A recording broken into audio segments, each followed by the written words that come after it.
The sound is divine, but the story behind it is horrific. Orchestral performances were held on Sunday afternoons, sometimes accompanying public executions.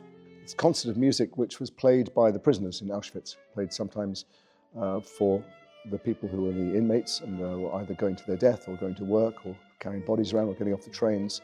And also they would be forced to play for the SS at any point for private concerts. Played to the rhythm of fear, the actor Jason Isaacs tells of the unlikely soundtrack to the Holocaust. I mean, the music's jolly. That's what's so odd about it and so monstrous about it. They were forced to play as their relatives and other people died around them and they were starving, disease was rife. They were forced to play this jaunty music. And in this orchestra, Gemma Rosefield, whose grandparents were in Poland when the Nazis occupied.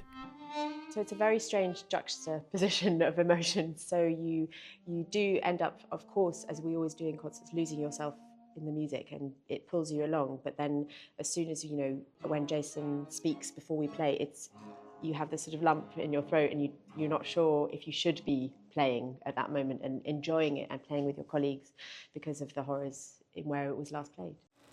The concert marks the 80th anniversary of the liberation of Auschwitz, and it's a joint venture between the education charity Learning from the Righteous and the Association of Jewish Refugees. It was a form of control. Every morning, slave labourers marched off to the sound of these bands. It is painful, a painful contradiction of the beauty of music and the awful atrocity that was taking place. Does it worry you that we might be failing to remember properly? It's worrying because as that generation dies off who saw it, who witnessed it or survived it, there are louder and louder voices around saying things like that didn't happen. And that's only important in so much as it opens the door for them to happen again. After 80 years, the band plays on not just to remember, but also to never forget.